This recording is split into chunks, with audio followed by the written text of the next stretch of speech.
आज एक बहुत ही दुखद पर महत्वपूर्ण मुद्दे पर ऑल इंडिया कांग्रेस कमेटी की तरफ से प्रेस वार्ता करते हुए मैं सभी प्रेस कर्मियों का स्वागत करती हूं, अभिनंदन करती हूं, इस्तकबाल करती हूं। और इन पंक्तियों के साथ मैं अपनी बात की शुरुआत करना चाहती हूं कि निसार तेरी गलियों के ए वतन कि जहां चली है ये रस्म कि कोई न सर उठा के चले। बाबा सिद्दीकी जी को सरेआम मौत के घाट उतार दिया गया, उनकी हत्या कर दी गई। और ये बात किसी बीहड़ सुनसान जगह की नहीं है, ये मुंबई महाराष्ट्र के बांद्रा इलाके की है। और मैं एक ऐसे व्यक्ति की बात कर रही हूं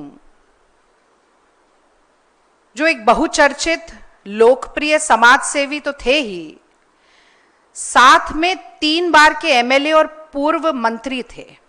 मैं एक ऐसे व्यक्ति की बात कर रही हूं जो वाई लेवल की सिक्योरिटी प्रोटेक्टेड थे। मैं एक ऐसे व्यक्ति की बात कर रही हूं जिन्होंने 15 दिन पहले ही महायुति सरकार को विधिवत तरीके से सूचित किया था कि उन्हें जान से मारने की धमकियां मिल रही हैं। मैं एक ऐसे व्यक्ति की बात कर रही हूं जिनकी पुलिस सुरक्षा बढ़ा दी गई थी और बावजूद इसके, बहुत महत्वपूर्ण बात है ये, कि बावजूद इसके बाबा सिद्दीकी जी को मार दिया गया। और ये पूरा घटनाक्रम अगर हम देखें तो एक बहुत ही वाजिब, बहुत ही जायज सवाल न सिर्फ इस देश के नेताओं, इस देश के राजनीतिक दलों, बल्कि हर भारतीय नागरिक, हर मुंबई और महाराष्ट्र के निवासी के दिमाग में कौंध रहा है कि अगर एक वाई लेवल सिक्योरिटी प्रोटेक्टेड व्यक्ति के साथ, एक पूर्व मंत्री, 3 बार के एमएलए के साथ इस तरह की दुर्दांत घटना घटित हो सकती है, तो उस आम आदमी, आम नागरिक की सुरक्षा का क्या? मुझे लगता है यह कहना अतिशयोक्ति नहीं होगी कि आज महाराष्ट्र, मुंबई में मोदी और शिंदे की सरकार जहां है, भाजपा की सरकार जहां है, महायुति सरकार जहां है, एक ठगबंधन की सरकार जहां है, वहां हर व्यक्ति का जीवन एक डर के साए में बीत रहा है। घर और ऑफिस के भीतर डर, तो वो 4 दीवारी लांघते हुए डर, सुनसान राहों पे डर, तो सरेआम भीड़ में डर, रात के सन्नाटे में डर, तो दिन दहाड़े डर। और इस डर की जिम्मेदारी किसकी है? ये सवाल पूछना जनता का अधिकार है और वो चीख चीख कर पूछ भी रही है। और मैं भी पूछना चाहती हूं कि ये डबल इंजन सरकार के नाम पर बार बार गाल बजाने वाले, दम भरने वाले, अपनी पीठ थपथपाने वाले देश के गृह मंत्री कहां सो रहे हैं? आज उन्हें क्रोनोलॉजी समझ में नहीं आ रही कि एक व्यक्ति कह रहा था कि मुझे जान से मारने की धमकी मिल रही है और उसे मार दिया गया, और आपके मुंह में दही जमा है, आपके होठ से ले एक शब्द नहीं निकल रहा।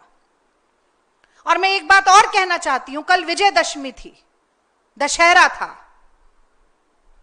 और हर भारत का निवासी आस्था और संभावना का मेल करके इस बात में विश्वास रखता है कि कल का दिन बुराई पर अच्छाई की जीत का दिन था, अन्याय पर न्याय की जीत का दिन था, असत्य पर सत्य की जीत का दिन था, दुराचार पर सदाचार की जीत का दिन था, और रावण पर राम की जीत का दिन था। और इससे ठीक उलट कैसे अन्याय, अत्याचार, जुल्म, शोषण अपने पांव पसार रहा है महाराष्ट्र में और पूरे देश में। इस बात का प्रत्यक्ष प्रमाण, बहुत दुख है मुझे इस बात का कि विजयदशमी के दिन, दशहरे के दिन न सिर्फ देश ने बल्कि पूरी दुनिया ने देखा। तो गोस्वामी तुलसीदास तो श्री रामचरितमानस में लिख गए थे कि राम राज कैसा होना चाहिए। और ये जो स्वघोषित धर्म के ठेकेदार बनते हैं, जो राम राज की बात करते हैं पर मुंह में राम बगल में छुरी लिए बैठे रहते हैं, इन्हें शायद याद नहीं है। गोस्वामी तुलसीदास ने लिखा है कि दैविक दैहिक भौतिक तापा, राम राज नहीं काहू ही व्यापा, सब नर करही परस्पर प्रीति, चलही स्वधर्म निरत श्रुति नीति। और ठीक इसका उल्टा, उलट बांसी, जो हम कहते हैं कि उल्टी गंगा बह रही है, वो हो रहा है महाराष्ट्र में। तो ये कहना अतिशयोक्ति नहीं होगी कि राम राज तो भूल जाइए, घोर जंगल राज और रावण राज है, और इस रावण राज का अंत जनता करने के लिए ठान कर बैठी है। इसीलिए कहीं ना कहीं ये चुनाव की भी तारीखों को टालने का काम कर रहे हैं। और अंत में मैं सिर्फ एक बात और यहां पर जोड़ना चाहती हूं कि जब सरकार खुद अपराधियों की सरपरस्त बन जाती है, हमने देखा किसानों के आंदोलन में, हमने देखा पेपर रद्द, पेपर लीक के दौरान नौजवानों के आंदोलन में, हमने देखा कैसे सोहनम वांगचुक आ रहे थे तो उनको रोक दिया गया, हमने देखा कि कैसे पहलवान लड़कियों का, पहलवान बेटियों का सम्मान कुचलने का काम किया गया, हमने देखा कि उन्नाव से लेके हाथरस से लेके पूरे देश में छोटी छोटी बच्चियों और महिलाओं की अस्मिता कैसे तार तार होती है, और बार बार मोदी सरकार या तो खुद अपराधी बन के कटघरे में खड़ी होती है या अपराधियों को संरक्षण देने का काम करती है, उनको बचाने का काम करती है। तो जब अपराधियों के साथ ही सरकार खड़ी होगी तो गुनहगारों का हौसला कितना बुलंद होगा और उसके कितने दुर्दांत परिणाम होंगे, इसका भी हमने एक रूप कल देखा है। क्योंकि लगातार प्रशासन का हौसला पस्त हो रहा है और गुनहगारों का इकबाल बढ़ रहा है, इसीलिए इस तरह की वारदातें अंजाम देती हैं। सबसे पहले आदरणीय राहुल गांधी जी ने, कांग्रेस पार्टी के राष्ट्रीय अध्यक्ष मल्लिकार्जुन खड़गे जी ने, जैसा कि आप पीछे ट्वीट्स में भी देख रहे हैं, न सिर्फ निंदा की है, न सिर्फ प्रशासन और सरकार को जिम्मेदार ठहराया है, बल्कि यह भी कहा है कि तफ्तीश होनी चाहिए, निष्पक्ष तफ्तीश होनी चाहिए, न्याय होना चाहिए, नीतिगत तरीके से होना चाहिए। और मैं अपनी बात को यह कहकर समाप्त करना चाहती हूं कि डबल इंजन सरकार है तो डबल जिम्मेदारी भी होती है, न सिर्फ महाराष्ट्र के मुख्यमंत्री की और गृह मंत्री की, बल्कि देश के प्रधानमंत्री और गृह मंत्री की भी।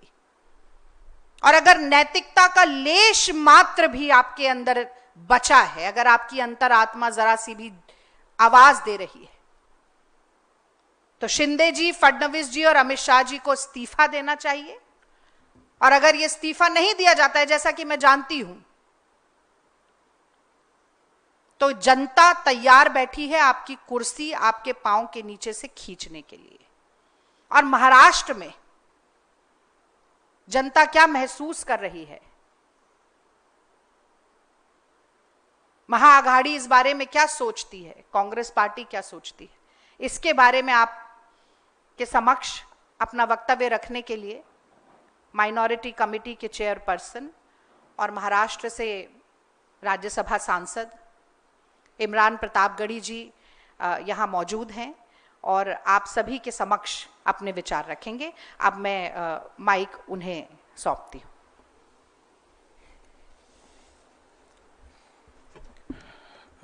धन्यवाद रागिनी जी। हमारी सहयोगी रागिनी नायक जी ने अभी विस्तार से कल के घटनाक्रम के बारे में बताया। बाबा सिद्दीकी की हत्या बहुत ही दुखद है। कांग्रेस पार्टी के राष्ट्रीय अध्यक्ष मल्लिकार्जुन खड़गे जी ने, नेता प्रतिपक्ष लोकसभा में आदरणीय राहुल गांधी जी ने ट्वीट करके अपनी संवेदना परिवार के प्रति और एक निष्पक्ष जांच की मांग की है। मैं महाराष्ट्र से सांसद हूं और कल की घटना से बहुत हैरत में हूं कि मुंबई, जो कि इस देश की आर्थिक राजधानी है, जो राज्य चुनावी मोड में है, जहां इंटेलिजेंस से लेकर के तमाम एजेंसियां सक्रिय हैं, वहां सरकार से जुड़ा हुआ एक हाई प्रोफाइल नेता, जिसे 15 दिन पहले सूत्र बताते हैं मीडिया के कि धमकी मिली, उसके बाद उनकी सुरक्षा बढ़ाई गई, उसे सरेआम दिन दहाड़े गोलियों से भून दिया जाता है, उसकी हत्या हो जाती है। अगर सरकार अपने नेताओं को सुरक्षा दे पाने में असमर्थ है, तो फिर मुंबई और महाराष्ट्र की जनता को कैसे सुरक्षा दे सकती है? सबसे बड़ा सवाल यह है। बाबा सिद्दीकी कोई आम व्यक्ति नहीं थे, 3 बार के विधायक, मंत्री, मौजूदा समय में उनका बेटा विधायक, और सरकार जो डबल इंजन नहीं बल्कि ट्रिपल इंजन है महाराष्ट्र की सरकार में, उसके एक इंजन यानी कि अजीत पवार जी के करीबी नेताओं में से थे, उनकी हत्या हुई सरेआम। यह महाराष्ट्र में कानून व्यवस्था रसातल में जाने का सबसे बड़ा परिणाम है। इसकी जिम्मेदारी सीधे सीधे भाजपा के देवेंद्र फडणवीस जी की है। मुख्यमंत्री जी से ज्यादा गृहमंत्री की जिम्मेदारी है। मैं तो यह कहूंगा गृहमंत्री को आगे बढ़कर के जिम्मेदारी लेनी चाहिए। महाराष्ट्र में कानून व्यवस्था बुरी तरह से विफल है। बदलापुर से बांद्रा तक आप जहां भी देखेंगे महाराष्ट्र में ना तो बच्चियां सुरक्षित हैं, ना बेटियां सुरक्षित हैं, ना व्यवसायी सुरक्षित हैं, ना राजनेता सुरक्षित हैं। महाराष्ट्र पूरी तरह से कानून व्यवस्था के नाम पर कोलैप्स हो चुका है, जिसका जिक्र राहुल गांधी जी ने भी किया है, मल्लिकार्जुन खड़गे जी ने भी किया है। हम कांग्रेस पार्टी की तरफ से एक निष्पक्ष जांच की मांग करते हैं, पारदर्शी जांच की मांग करते हैं, ताकि अलग अलग कहानियों के बजाय जो सच्ची बात है वो निकल करके सामने आ सके और जो इसके दोषी हैं उन्हें सजा मिल सके। बहुत दुखद घटना है। मुंबई और महाराष्ट्र के लोग डरे हुए हैं इस घटना से। लगातार लोग जो फीडबैक दे रहे हैं, जो उनकी सूचनाएं आ रही हैं, फोन कर रहे हैं कि इस घटना ने उन्हें चौंका दिया है। और पुलिस पूरी तरह से जिस दिन सड़क पर हो, दशहरे का दिन है, त्योहार का दिन है, जिस दिन सुरक्षा व्यवस्था बहुत ज्यादा सड़कों पर होती है, पुलिस के हाथ में पूरी तरह से सुरक्षा व्यवस्था होती है, सजग होती है पुलिस, उस दिन इस तरह की घटना होना, हत्यारे रेकी करते हैं, रेकी करने के बाद हत्या करते हैं, खुलेआम चैलेंज करके हत्या करते हैं। यह सरकार के इकबाल पर गोली चलाई गई है, कानून व्यवस्था के इकबाल पर गोली चलाई गई है और अंततोगत्वा हत्या हो गई। पुलिस रोक पाने में नाकाम रही। तो मुझे लगता है कि महाराष्ट्र के गृहमंत्री को जिम्मेदारी लेनी चाहिए, उन्हें इस्तीफा देना चाहिए। महाराष्ट्र की जनता यह कह रही है और कांग्रेस पार्टी की तरफ से हम यह डिमांड करते हैं कि एक निष्पक्ष कमेटी बनाइए, जांच जल्द से जल्द जांच रिपोर्ट महाराष्ट्र के सामने, देश के सामने आए, ताकि महाराष्ट्र के लोगों का डर खत्म हो सके। हम इस दुख की घड़ी में जिशान सिद्दीकी जो विधायक हैं महाराष्ट्र असेंबली के, हम उनके प्रति अपनी संवेदना प्रकट करते हैं, बाबा सिद्दीकी के परिवार के प्रति अपनी संवेदना प्रकट करते हैं। एक हाई प्रोफाइल व्यक्ति जो समाजसेवी भी था, जिसे मुंबई पहचानती थी, ऐसे व्यक्ति का मर्डर बहुत ही चिंता का विषय है, बहुत अफसोस का विषय है। हम दुख प्रकट करते हैं। आपके सवाल आमंत्रित हैं अगर सवाल हो तो। जी सर, क्योंकि अजीत पवार सरकार में शामिल हैं, आप लोग ये मांग करते हैं कि अजीत पवार उस सरकार से जिसके वो रिश्तेदार हैं, इस हत्या की त्वरित जांच की मांग करे और जो गुत्थी है हत्या का वो सुलझे और सामने आए। नहीं, सिर्फ अजीत पवार जी को तो मांग करनी ही चाहिए, वो उनकी पार्टी के एक इंपॉर्टेंट नेता थे, लेकिन देश का हर विपक्षी दल मांग कर रहा है कि डबल इंजन ट्रिपल इंजन की सरकार कर क्या रही है। सबसे पहला तो हम अजीत पवार जी पे से प्रश्न न पूछ के हम देवेंद्र फडणवीस जी से सवाल पूछे ना, हम शिंदे जी से सवाल पूछे ना कि उनकी पुलिस क्या कर रही है, उनका प्रशासन क्या कर रहा है। हम सवाल को घुमाते क्यों हैं? हमें तो सीधे सीधे महाराष्ट्र की सरकार से, वहां के गृहमंत्री से सवाल पूछना है कि कैसे हत्या हुई, बाकायदा चैलेंज करके हत्या हुई। तो ये तो सीधे सीधे आपकी जिम्मेदारी, आगे बढ़िए, जवाबदेही लीजिए। अजीत पवार जी सवाल पूछे ही पूछे, हम सारे लोग सवाल पूछ रहे हैं, मीडिया भी सवाल पूछे कि अगर जंगल राज ये नहीं है तो फिर जंगल राज किसे कहते हैं? दिन दहाड़े हत्या हो रही है, मुंबई जैसे, बांद्रा जैसे पॉश इलाके में हत्या हो रही है, तो फिर जंगल राज तो यही है ना? क्या फिर जंगल राज सिर्फ गैर शासित भाजपा राज्यों के लिए शब्द इजाद किया गया है? असल में तो जंगल राज यही है जो महाराष्ट्र में, मुंबई में कल दिखाई पड़ा। बाबा सिद्दीकी को वायु सुरक्षा मिली हुई थी और कई और भी ऐसे लोग हैं, दावा किया जा रहा है सोशल मीडिया पे कि एक गैंग है, वो धमकी दे रहा है कि मैंने की हत्या की है, ये सारी चीजें हैं। उन लोगों की सुरक्षा को लेकर भी आप कुछ कहेंगे कि वायु सुरक्षा के बावजूद भी बाबा सिद्दीकी को मार दिया गया इस तरह से खुलेआम, और भी लोगों को धमकी इस तरह से दी जा रही है? नहीं, सबसे पहले तो मुंबई के आम जनता, मुंबई कर जो है, उनकी सुरक्षा की चिंता है इस घटना के बाद, कि जब इतना हाई प्रोफाइल नेता चैलेंज करके मार दिया जाता है तो आम आदमी का वहां पे क्या हश्र होगा, आम मुंबई कर क्या सोच रहा होगा, उसकी सुरक्षा कैसे करेगी महाराष्ट्र की सरकार? पुणे गैंगरेप हो, बदलापुर की घटना हो, या फिर थाने के अंदर घुस करके गोलीबारी करना हो, या फिर लाइव फेसबुक पर गोली मारना हो। महाराष्ट्र में ये घटनाएं हुई हैं पिछले कुछ महीने में। तो आम जो जनता है, मुंबईकर है, जो महाराष्ट्र के आम लोग हैं, उनकी सुरक्षा सबसे बड़ा चिंता का विषय है। दूसरी महत्वपूर्ण बात यह कि सोशल मीडिया पे कौन क्या जिम्मेदारी ले रहा है। मुझे तो लगता है कि गृहमंत्री को जिम्मेदारी लेनी चाहिए। उन्हें आगे आकर के इस हत्या पर खुद अपने कदम पीछे ला करके कहना चाहिए कि जवाबदेही मेरी बनती है, मैं इस्तीफे की पेशकश करता हूं, क्योंकि मैं महाराष्ट्र के लोगों को सुरक्षा देने में असफल रहा हूं। सच्चाई तो यह है। बाकी उसकी भी पुष्टि करना, जो सोशल मीडिया पे पोस्ट तैर रही है, उसकी पुष्टि करने का काम भी तो महाराष्ट्र प्रशासन का ही है, मुंबई प्रशासन का है। प्रशासन क्या कर रहा है, सबसे बड़ा सवाल यह है।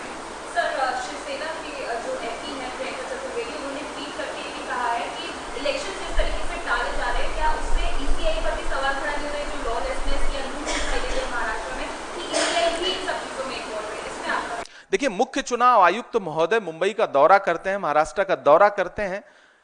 मुख्य चुनाव आयुक्त टीम के साथ अगर किसी राज्य में जा रहे हैं तो इसका मतलब इलेक्शन मोड में है राज्य। सारी एजेंसियां सक्रिय हैं, सारी एजेंसियां इलेक्शन मोड में हैं। ऐसे में जब सारी एजेंसियां सक्रिय हैं, उसके बाद इतनी बड़ी घटना हो रही है, तो यह तो बहुत बड़ा सवालिया निशान है, न सिर्फ राज्य के प्रशासन पर बल्कि केंद्र के प्रशासन पर भी बहुत बड़ा सवालिया निशान है। तो मुझे लगता है कि प्रियंका जी ने जिस संदर्भ में यह बात कही है, महाराष्ट्र के, झारखंड के इलेक्शन जिस तरह टाले गए, तो मुझे तो सरकार से, महाराष्ट्र की सरकार से पूछना है, भाजपा सरकार से पूछना है कि क्या आप इस तरह से चुनाव का आगाज कर रहे हैं, खूनी आगाज कर रहे हैं महाराष्ट्र में, जो कल्चर नहीं है, जहां राजनीति में बड़ी शुचिता और बड़ी सादगी है, वहां आप इस तरह से एक चुनावी आगाज कर रहे हैं।